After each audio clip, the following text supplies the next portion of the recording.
All right, our first graph is a position versus time graph.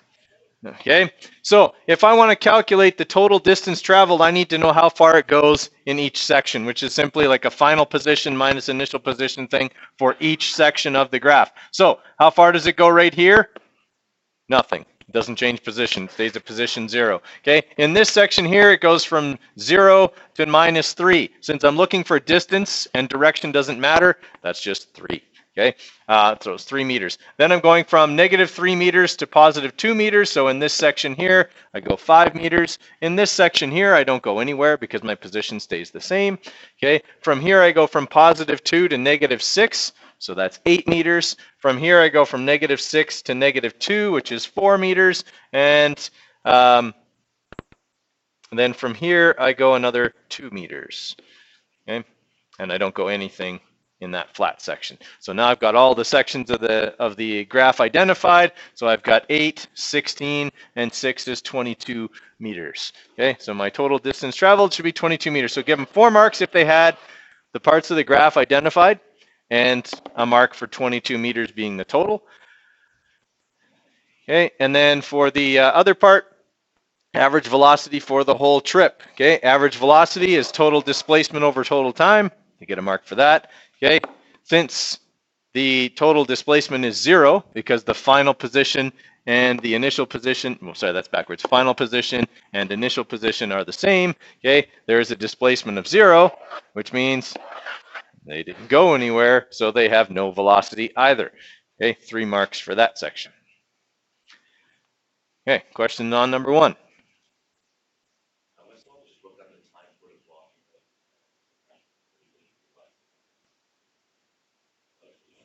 Well, you got the same answer because it's still 0, but well, it would matter for this mark where you're plugging in the numbers and I'm giving you credit for reading the graph. So you'd get 2 out of 3 on the last part. Yeah.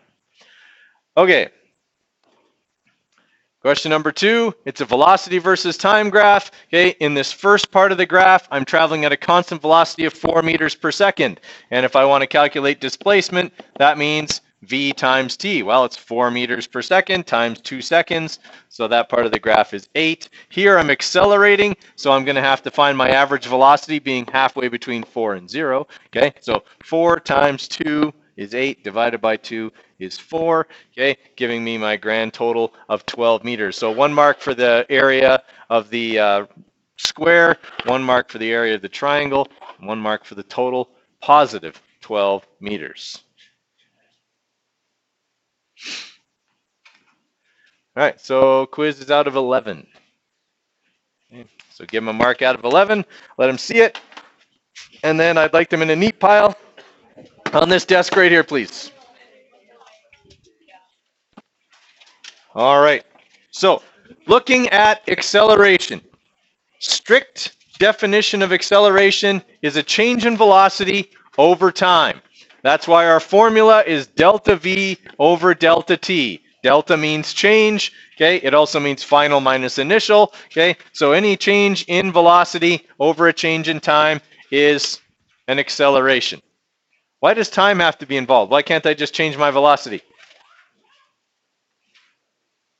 It takes time, right? You can't just magically change your velocity from one value to another with no time elapsing unless you know something about physics I don't, okay?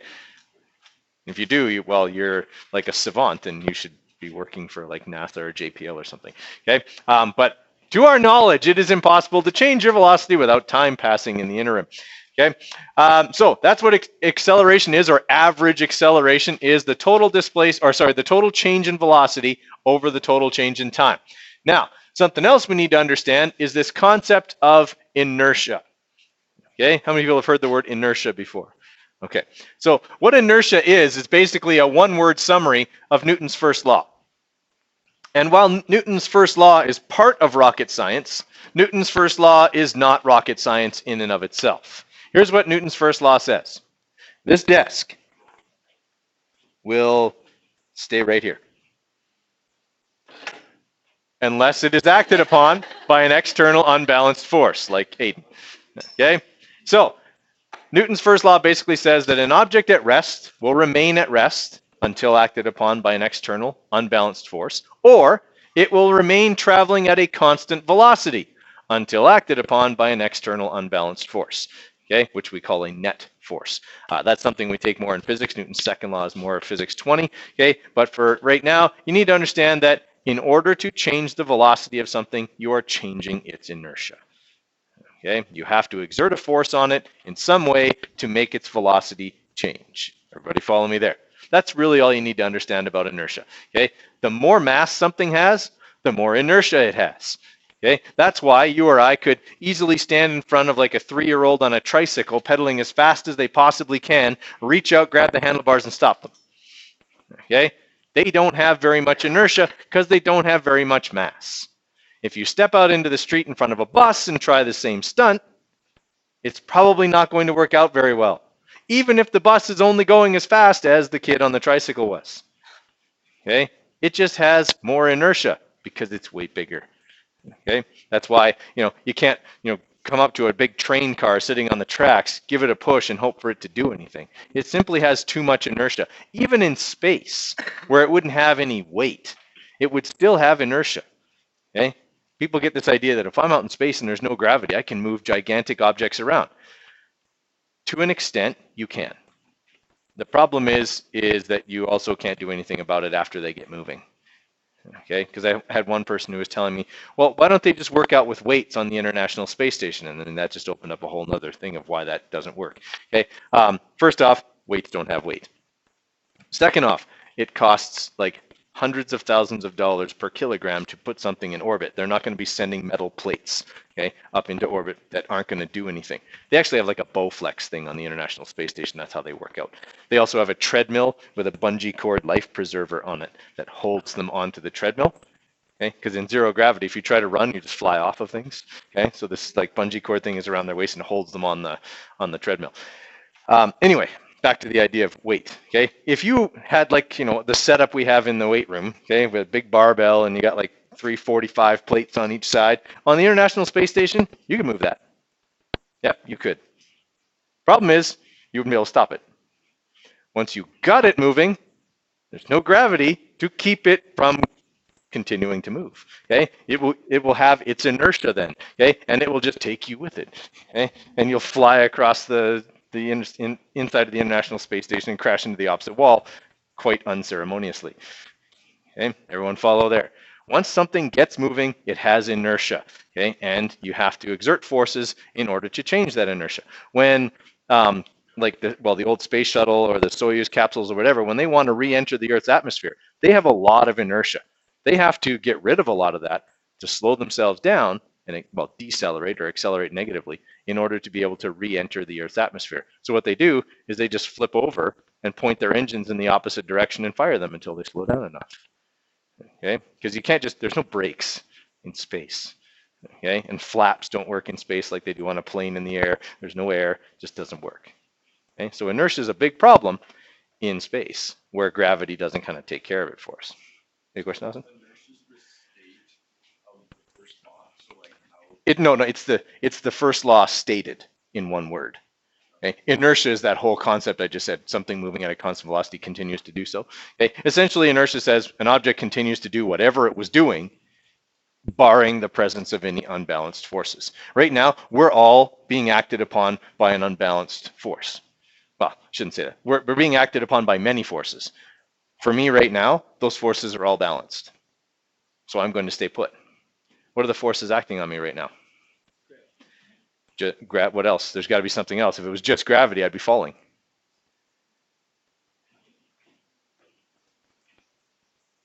The floor.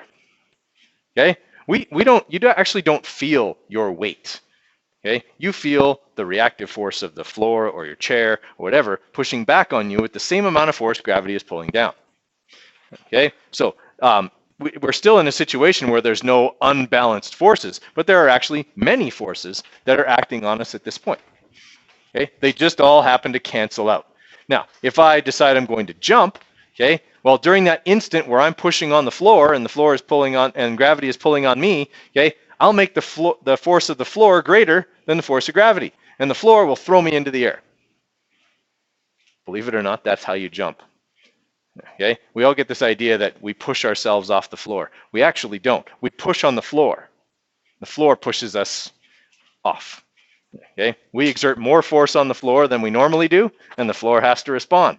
Okay, and it throws us into the air. That's Newton's third law. Every action has an equal and opposite reaction. Okay, you guys heard that saying before? Okay, works like this. Right now, I'm not really pushing on the wall.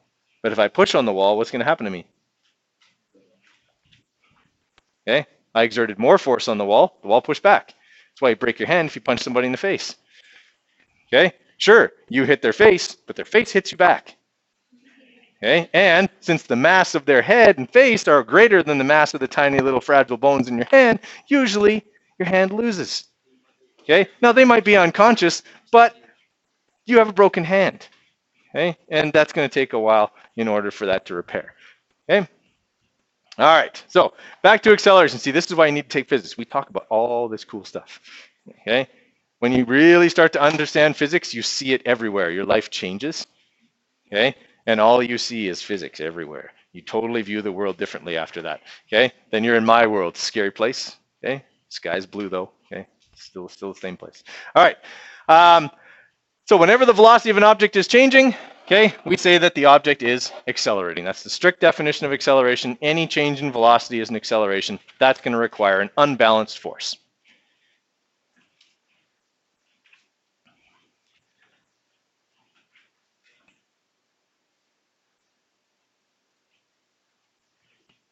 All right.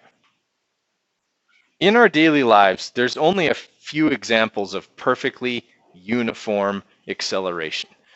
Okay, and by uniform, I mean the velocity of an object increases by the same amount every second for several seconds. Okay, falling is a perfect example. Okay, when you're falling, you are accelerating uniformly. Okay, at least for the first couple of seconds. Okay, after that, air resistance starts to play a part, and then things fall apart. But in the perfect physical world, all things accelerate downwards due to gravity at the same rate. Okay, in the perfect physical world. They actually demonstrated this on the moon when they did the moon landings, and they had a feather and a hammer.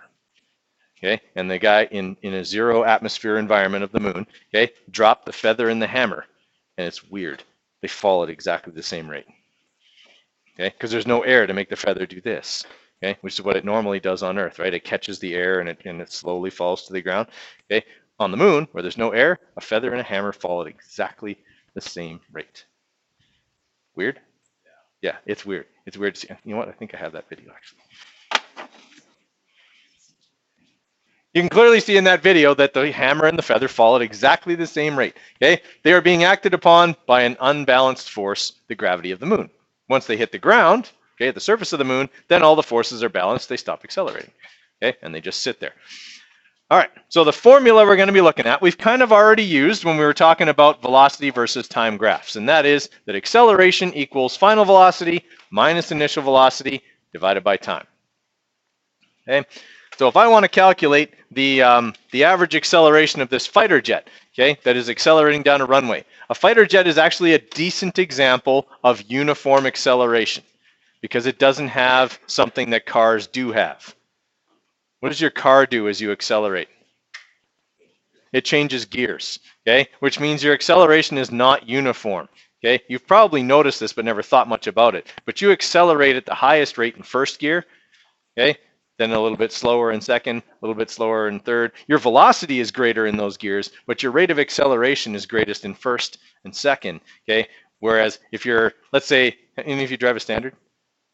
See, this is an example that's dying because so are standards, unfortunately. Okay, but if you are on the highway and you pull out to pass somebody and you floor it in an automatic, what does your car automatically do? It gears down like 2 gears probably, or maybe more, okay, and accelerates at a greater rate. If you didn't let it shift like you were driving a standard and left it in fifth or sixth, you would die. Okay, because you wouldn't have the rate of acceleration necessary to pull out and get around that car and get back in before oncoming traffic reached you. Okay, you would have to gear down to get a greater rate of acceleration. So a car is a poor example of uniform acceleration because its rate of acceleration actually changes. Instead of being a graph like this, where the acceleration is uniform. A car's velocity versus time graph looks like this. Okay, it can accelerate at a great rate in first gear, second gear not as much, third gear not as much, fourth gear not as much, and so on as you gear further and further up. Okay. All right. So if I want to calculate the average acceleration of this aircraft, I know that its initial velocity is 0. And this is something you'll need to learn here. Okay. It says it starts from rest. Anytime you see the word rest, one of the velocities in the problem is 0. If it starts from rest, the initial velocity is 0. If it comes to rest, the final velocity is 0. Everyone follow me on that? Okay, so that's just a term you're going to see all the time. Starts from rest or comes to rest. All right, the plane accelerates down the runway and 29 seconds later attains a velocity of 260 kilometers per hour. Okay, determine the average acceleration of the plane. Now we're going to get weird units for this because we're dividing kilometers per hour by seconds. Is that okay? Actually, in terms of acceleration, it is.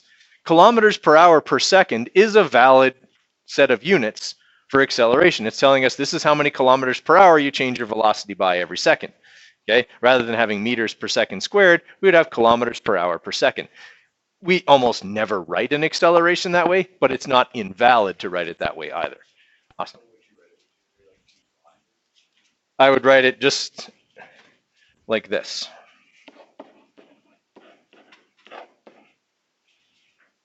Kilometers per hour per second. So 2 slashes, yes. All right, so I'm going to plug in my final velocity, positive 260, my initial velocity, 0, and divide that by the total time, 29 seconds. Okay, pretty easy formula to use when you're not manipulating it. Okay, and sorry, we talked about that already, the meters per second squared part. And I don't have an answer on there, but it's in your notes, right? Okay, what does it come out to? It's 27 something? Was it 9 kilometers per? 9 kilometers per hour per second. Okay. All right. Everybody all right with that? Okay. Manipulation of this formula. What are my 2.5 rules of algebra? What I do to one side, I do to the other. If I want to move something, I do the opposite and move what's not attached first. Here's where that kicks in. Okay, I have to move what's not attached first. So let's say in this formula, I want to solve for VF. What should I move first? I have to do T. VI is attached to VF. They're on the same level of the equation. Therefore, they are attached. T is not attached to VF. Okay, so I'm going to move T first. So I'm going to multiply both sides by T. It comes over there. How do I get VF by itself? I add VI. Okay, so I bring VI over to here. Okay.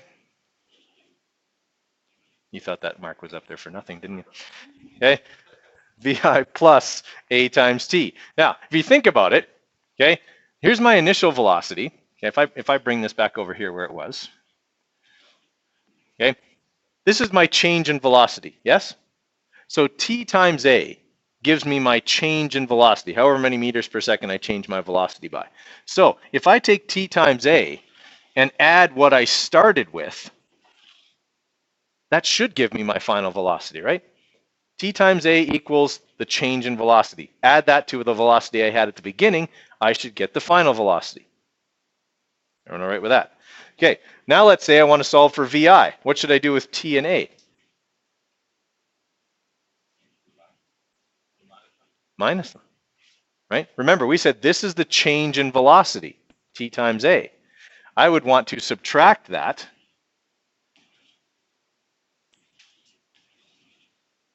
from my final velocity to get my initial velocity. Agreed? Okay, awesome.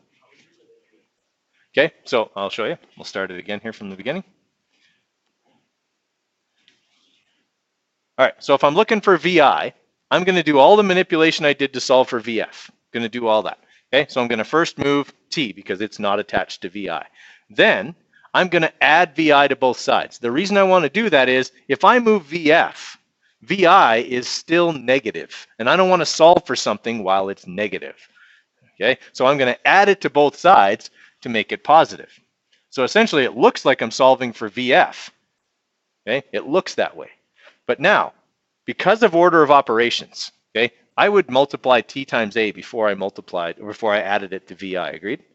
So really, this is like one number. That means I can move it all together, right? Since I'm adding it right now, I can move it over here by subtracting it. VF minus AT. You could, but I find people forget. And they end up getting questions wrong because they have the wrong signage. So I always show you how to solve for it as a positive number. I always solve for them as a positive number still, because I know even I forget that sometimes. You could, again, people forget. And I mean, if you're confident in your ability to do that, then by all means, there's nothing wrong with doing that. I just always show how to solve for something as a positive number because it seems people screw that up less. Okay. All right. What if I am wanting to solve for t?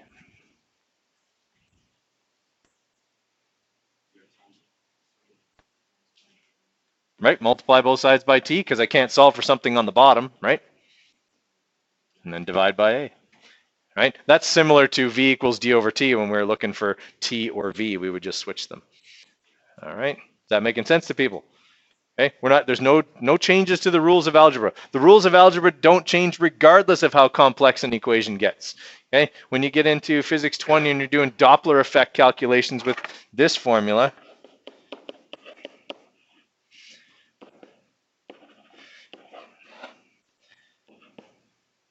no, that's not F, it's V.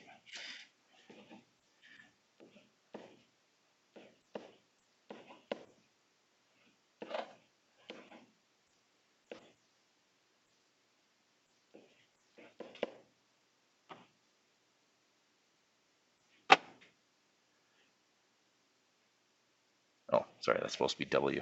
That's why I messed up. See, even I'm having trouble writing that. Okay, the rules of algebra don't change to manipulate that equation either. Okay, what I do to one side, I have to do to the other. If I want to solve for one of these, okay, I've got to move the other ones out. I've got to square both sides, so I get rid of the square root, and I got to move things over. The rules of algebra won't change. I'll move what's not attached first. The first thing I would move if I was solving for anything in here would be this. I would move this first.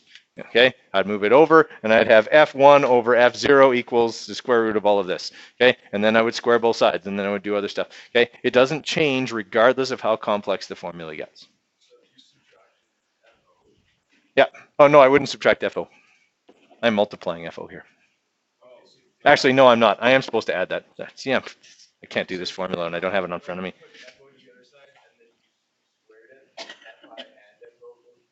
Yep. Yeah, they would be. So just to show you, right, the rules of algebra don't change, okay, regardless of how many items are in a formula, okay? They stay the same regardless. Okay? All right. Write that one down. Okay? I'm going to do what I always do when I give you a new formula. Go through an example of each manipulation. Okay, let's have a look at this one. Should be pretty straightforward. Okay, I've got a sprinter who starts from rest. What did they just give me? What part of the formula is that? It's the initial velocity, right? So VI equals 0 meters per second. Okay, he reaches the velocity of 16 meters per second. So that's my other velocity. And it's positive. Okay, in 4.5 seconds. What is his acceleration? All right, so basically I just got to plug into the formula here. VF minus VI over T. Okay, plug in my numbers. 16, positive 16, minus 0 over 4.5.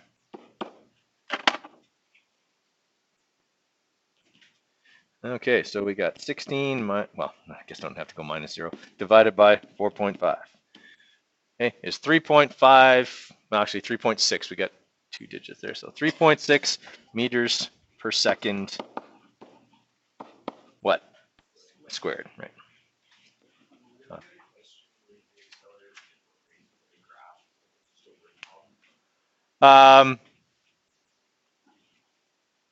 No, no. In a word problem, you'd be dealing with the final and initial. Unless I said there's two separate sections, then you might find the time in each section for the whole trip or something. Yeah. Yes. When they installed the new thing on there, I couldn't put the emulator I had on before on because apparently it was like malware and I didn't know. Okay. Yeah. All right. Write this one down. I'll give you a minute and then we'll go over it together. Okay. So on a question like this one, okay, how long will it take? What are they asking us to find? Time. All right. So time is our unknown in this one.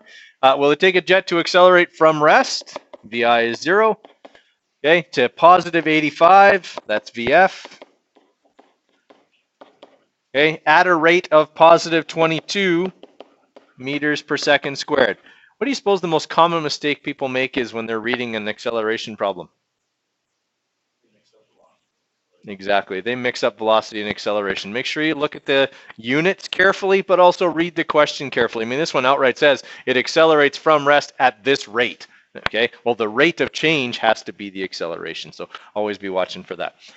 All right. So we've got A equals VF minus VI over T, and we're solving for T. So I'm going to multiply both sides by T, and then divide both sides by A, and there's my formula. Okay. Now I can plug in my numbers. T is going to equal positive 85 minus 0 over 22 meters per second squared. 85 divided by 22. Okay, so our time is 3.86 seconds. Actually, it'd be 3.9 because I've only got two numbers in here. So 3.9 seconds. Okay, questions on that one? Anybody need that one anymore? Okay, copy that one down and give it a try before I do it. Okay. So on this one here, we're looking for VF. Okay, it's asking us what's the final velocity of the race car. So we know VF is our unknown in that one. Okay, it starts at positive 15. So we've got a VI that's not 0 for the first time. Positive 15 meters per second. Okay, and accelerates at positive 7.2 meters per second squared for 6.5 seconds. All right, so A equals VF minus VI over T. I'm looking for VF, so I'm going to multiply both sides by T. Okay, and then I've got to subtract, or sorry, I've got to add VI over to this side. Okay, now I've got VF by itself. So when I plug in my numbers, that's going to be positive 15 plus 6.5 times 7.2. 15 plus 6.5 times 7.2 gives us 61.8 meters per second. And we'll have to make that 62.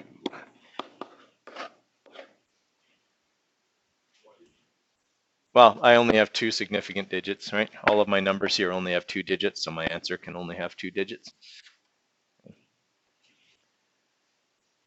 All right, is that one making sense? Caution when you are entering numbers into your calculator, especially if you are using the formula in its original state. What do you have to do with this formula if you're going to do it all in one step? Yeah, you got to bracket the top. That's a very common calculation error that people make. They've got everything done right, but when they punch it into their calculator, they go VF minus VI, so it looks like this. So we'll use the numbers here that we calculated. So we'll go 62 minus 15. Okay, if I go 62 minus 15 divided by 7.2, because what does my calculator do? It goes 15 divided by 7.2, and then it goes 62 minus that. Okay, because it does order of operations by default. So if you're going to get this question right, you've got to go bracket 62 okay, minus 15 divided by 7.2.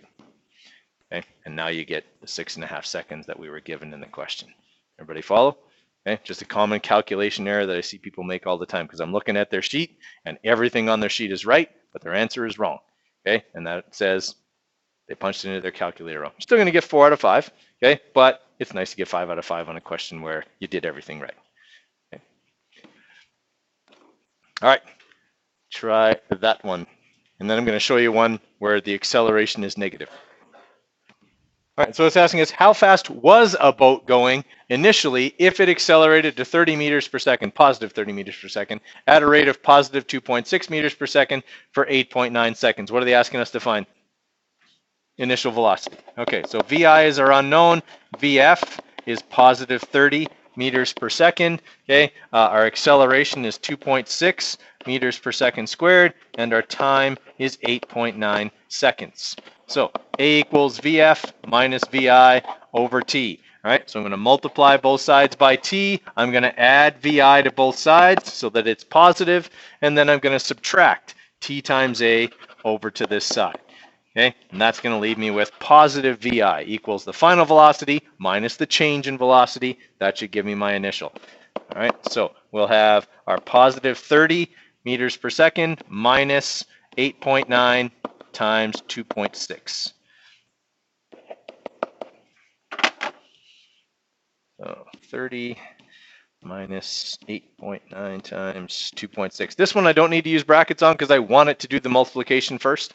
Okay, and I get 6.86 meters per second. That'll have to round to 6.9. And that'll also be positive.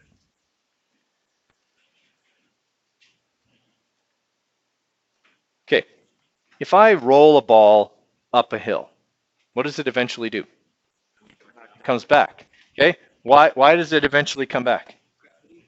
Okay, I mean, it's not strictly gravity, it's a component of gravity, okay? But you're right, I mean, something is pulling it back down the hill. In other words, even though I roll it up the hill, it's accelerating down the hill, okay? So while its velocity, at least initially, might be positive, its acceleration is negative, okay? And so as a result, I'm eventually, if I give it enough time, going to have a negative final velocity if I give it enough time, okay?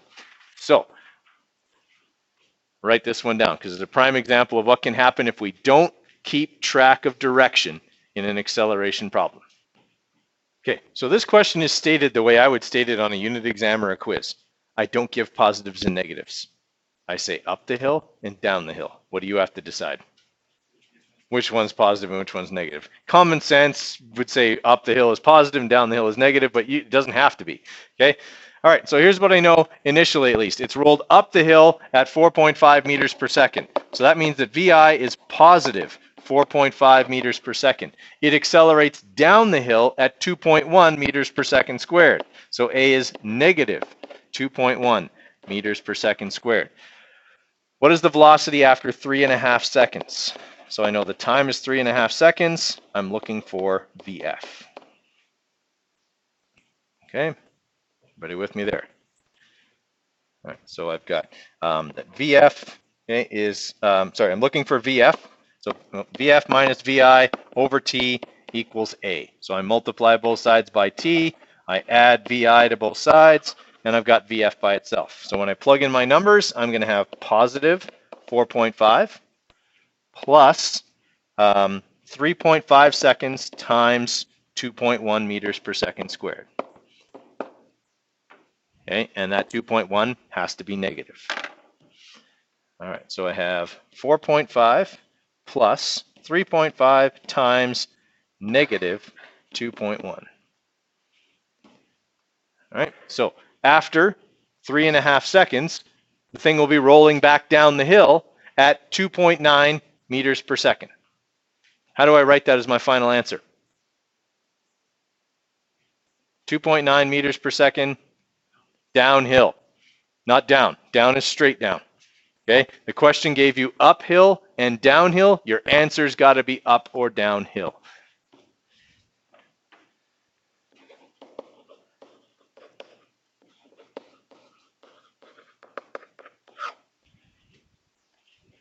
Okay, and the reason I'm sticky about that is I once saw on a diploma exam that exact thing in the multiple choice. It was whatever the answers were. It was like 2.9 meters per second downhill, 2.9 meters per second down, negative 2.9 meters, positive 2.9 meters.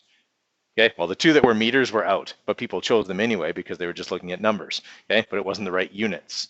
Okay, but people picked 2.9 meters per second down as a correct answer, even though it was supposed to be downhill. Okay, so you got to make sure your units on your answer match, because they did everything right in that question except the very last step, putting the right direction on. Everybody follow? Okay.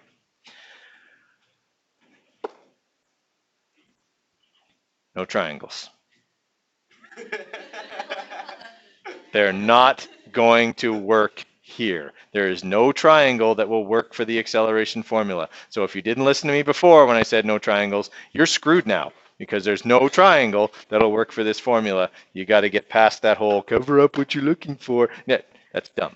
Okay? Don't do that anymore. All right. Try this one. I'm going to give you a few seconds on this one.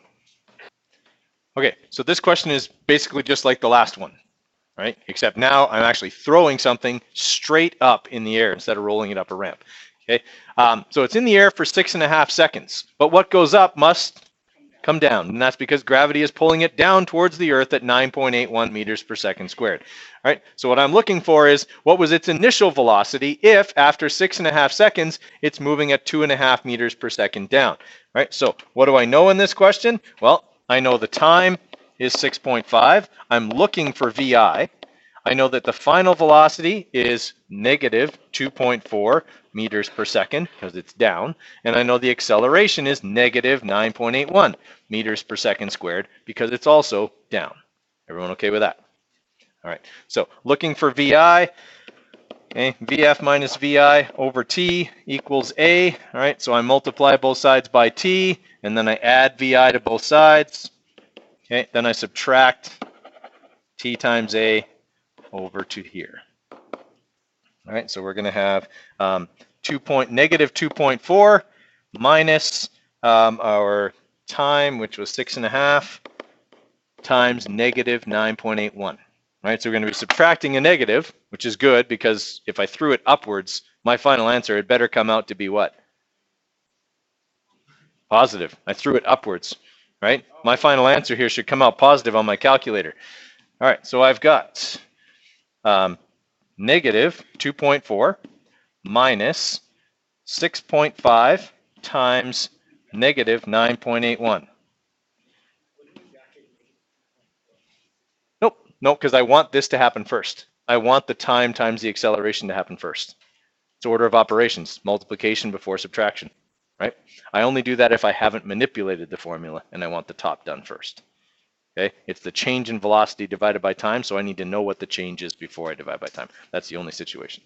Okay, so I get an initial velocity then of 61.365, which is really, really fast. Okay, like that's major league pitcher kind of fast. All right, really, really fast. Yeah, it is actually kind of faster than that. Yeah, it's really, really fast, ridiculously, like someone shot this instead of threw it. Okay, so my final answer there, I can have 2 digits, so it would just be 61. Okay, so my final, or my initial velocity, sorry, would be, no, because this has 2, that has 2. Always go with the least number. Right, and round it up, right? 62, no, 61, sorry, 61, doesn't round up. Okay, and my direction is up, not positive. I assigned positive and negative so that I could get the math right. The question gave me up and down. So if you put positive 61 meters, it's wrong. No, that wouldn't be wrong, but be careful when you say negative down. Right? If you say negative down, that's up. Positive up is up, but negative down is also up. Right, and well, yeah, the opposite of down is up. If you're negative down, you're up. So don't. If you're putting a direction like this on, you don't need a sign. Okay, I would say general rule: you're writing a word direction, no signage. Yeah. All right. In your worksheet package, it's on your. Okay, on here. Okay, there's a worksheet with some acceleration problems on it.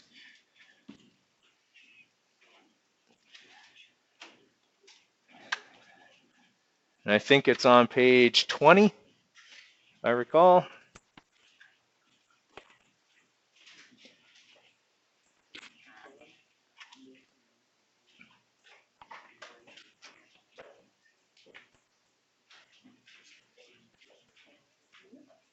No, sorry, it's on page 24. Okay, you will see this worksheet, Science 10 Acceleration Worksheet. All right, I want you guys to start on that. But we're going to go over number one together here because I have kilometers per hour, and then I have meters per second squared, and then I have seconds. Can I keep those units, or do I need to make units match? In this case, I got to make units match. Okay, how am I going to convert kilometers per hour to meters per second? Okay, that'll give me meters per hour then. Okay, I still need to convert the hours to seconds. How do I do that?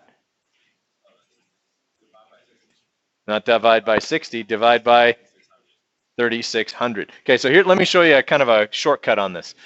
Okay, yes, because there's less. Okay, you're going to divide by 3.6. Okay, so I'm just going to show you here. All right, so what's going to happen with this one is I have 140 kilometers per hour. Okay, everybody follow me there. All right. I need to convert both the kilometers and the hours. So I'm going to put in the conversions for each. This is what we call a compound conversion because you're converting more than one unit. All right. First thing I'm going to multiply by is the conversion factor for converting kilometers to meters. There are 1,000 meters in 1 kilometer. Now I've got kilometers on the top and kilometers on the bottom. So kilometers will cancel off. And now multiplying 140 by 1,000 tells me how many kilometers or how many meters I have. Everyone okay with that? Then I have to convert the hours to seconds. Okay, there are 3,000. In 1 hour, there are 3,600 seconds. Now my hours cancel off. So really what I'm doing is taking my velocity in kilometers per hour, okay, and multiplying it by 1,000 over 3,600. Okay, everybody with me so far? Okay, really all I did was move this over. There's nothing wrong with doing that. I'm multiplying by 1,000, then dividing by 3,600. Well, would this be the same as just doing this?